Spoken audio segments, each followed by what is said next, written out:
So our sermon today, or our talk, if that's the appropriate term you resonate with, is called Be Impeccable With Your Word. It's part one of the 4 Agreements Revisited.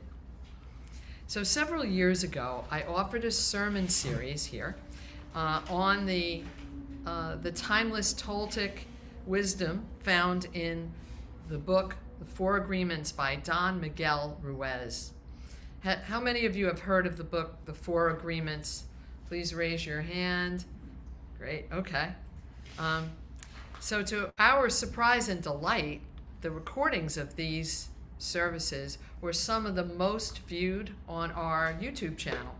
Whether they were people from our congregation or all over the internet, people really were very interested in this teaching.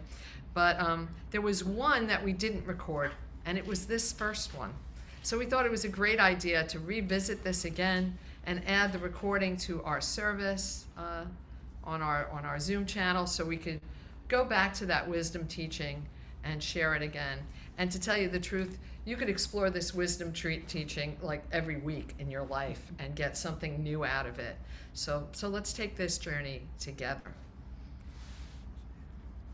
The youngest of 13 children, Don Miguel Ruiz, was born in rural Mexico to parents who were healers and practitioners of ancient Toltec traditions. As a young adult, he graduated from medical school in Mexico City and became a neurosurgeon. A near-fatal car crash forever changed his direction of his life, causing him to leave medicine and to examine the essential truth about life and humanity. Isn't it interesting that there's often a tragedy that shifts our lives? With his mother's help and through her ancient teachings, he discovered his own path to awareness, which evolved into a deep understanding of the physical and virtual world of the mind. So Don Miguel Ruiz describes the 4 Agreements as a practical guide to personal freedom, and he shares that these agreements can help us shift away from self-limiting beliefs and that create needless suffering and stand in the way of our joy. I actually thought, why not, in the beginning? This is the book right here. Well, go on Amazon or your bookstore or buy a used copy, which is what I like doing. Great book. So before we go more deeply into the teachings of this book, let me preface it with his teachings. In his teachings, he uses the word God a lot. Now, I know we're a Unitarian Universalist congregation. Some people are a little God allergic. Everybody has their opinion and comfort with that word. So I didn't want to change his teachings, so I included it in this lecture, in this sermon today.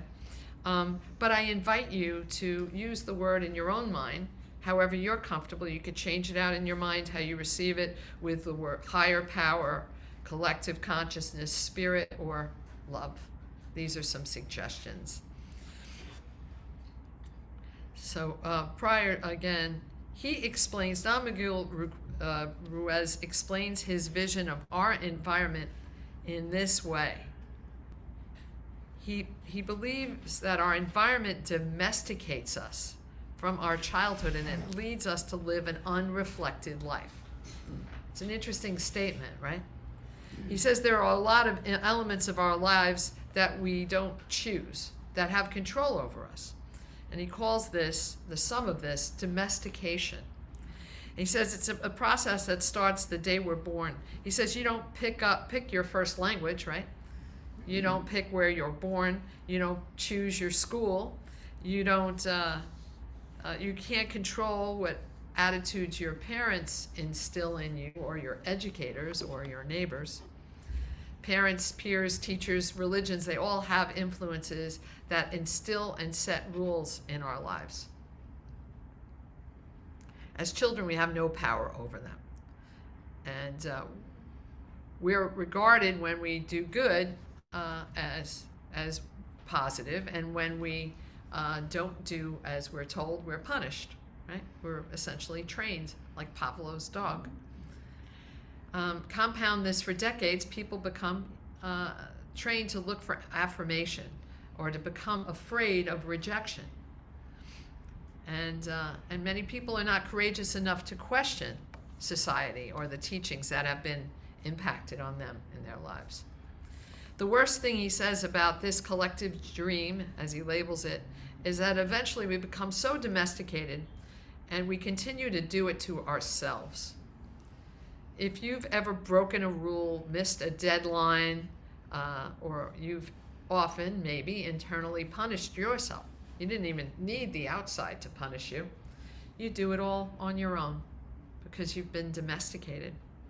So he goes on to talk about how do you break out of this cycle. He shares we do it by creating a new set of agreements. Be impeccable. The first of the 4 agreements is be impeccable with your word. And this, he says, is the most important of the agreements. Why your word? Well, your word is the power that you have to create. Your word is your gift to manifest your life. In the Gospel of John, it's shared, these are the words of the Gospel of John. I'm going to reference some Christian scripture in here. In the beginning there was the Word, and the Word was with God, and the Word is God. In the Bible, the Torah, and the Quran, they all state that man was created in the likeness of the Creator. But what might this likeness of this Creator be? Is it that we look like the Creator, or we move like the Creator? Maybe it's just that we could create like the Creator. According to all Abrahamic traditions, in the beginning, nothing existed. And the first things that God created was the messenger and the word. Abrahamic scriptures share that we are the messenger, and it's up to us to bring the message. I don't know if this resonates with you all, but we're the ones that manifest and co-create our life. Through the word you express, this is your creative power. Regardless of what language you speak, your intent manifests the world around you. What you think, what you feel, and what you really are will be created through what you say. What you say. The word is not just a sound or a written symbol. The word is a force. It is the power you have to express and communicate, to think, and thereby to co-create the events of your life. The word is the most powerful tool you have as a human. And this power of creation can be used in more than one direction. It's like a two-sided sword. One direction can create a better life for you and a better world around you. The other direction, misusing the word we use or using it in a harsh way, can create our own suffering and the suffering of those around us. But doesn't impeccable mean to be perfect? Think of that word. That's an uncomfortable word. How can we be impeccable with our word? But if we look at the etymology of the word impeccable, peccable is the Latin, it comes from the Latin word pectus, which actually means sin. And the word sin is an archery term, which means missing the bullseye, missing the mark that you had intended to hit. It doesn't mean you need to be thrown off a cliff or stoned to death. It means you tried to do something and you missed. That's what the actual meaning of the word sin means. So when we use the word being impeccable, it awakens us to the fact that we are trying to do the right thing. And perhaps we might miss, but it's doing our best. So if we reflect on the word as a symbol, it has magic in how its creative power is. So he shares, by hearing the word wizard, we can invoke an image in our mind. We might think of a guy with a beard, a pointy hat, and maybe a wand. The power is is a powerful symbol. But if we think the words "The Wizard of Oz," we think something entirely different. We have an entire movie play in our heads. There's a curtain opens. There's a big head saying, "Don't look behind the curtain. Pay no attention to the man behind the curtain." We hear the songs. You know, it's just a few words create a whole vision for us. One of the main focuses of Ruiz in this chapter is the importance of not gossiping. Not about ourselves or about others. She shares how dangerous it is to plant the seeds of discord or hate.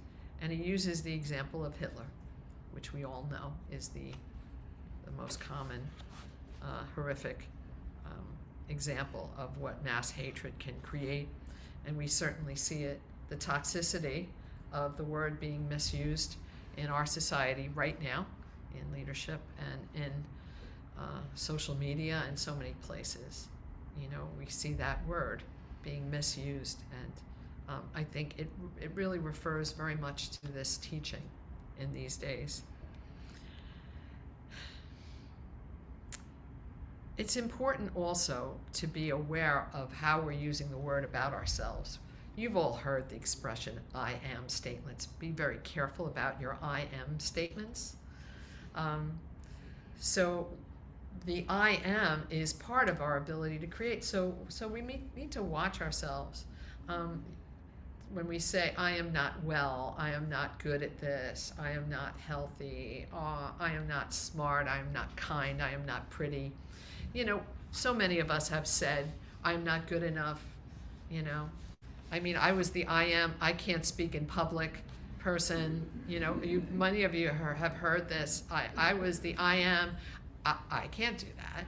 I'm not capable of doing that. You know, I wouldn't speak in my, you've heard this, many of you familiar with this, me and our talks. The first year of seminary, they would pass a microphone around the room. I would take the mic and just pass to the next person. I wouldn't say a word.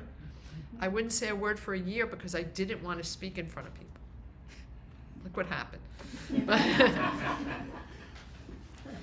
And even when I came here, I think Arlene and Debbie gave me a lot of comfort and support to get me to have the courage to speak in public, because I was so caught in I can't rather than I could.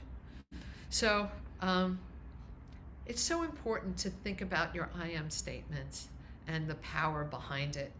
And to, if that I am statement isn't serving you, really consider a new one, a new word for yourself.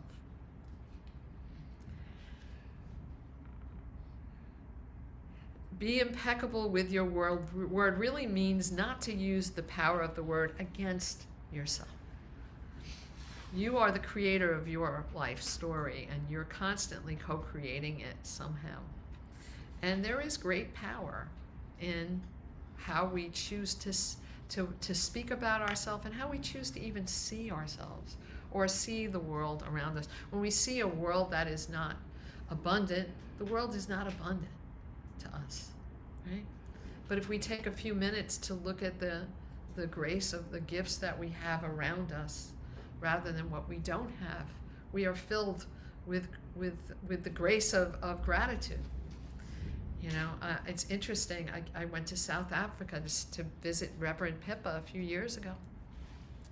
And you know, I've always felt my life is good, but you spend a little time in South Africa and you see and witness the suffering and the poverty there. That's at a level that we don't understand in America. It awakened me to a whole nother level of gratitude. Gratitude to turn on a light switch, to have running water, to have anything to eat, to have warmth. It was amazing.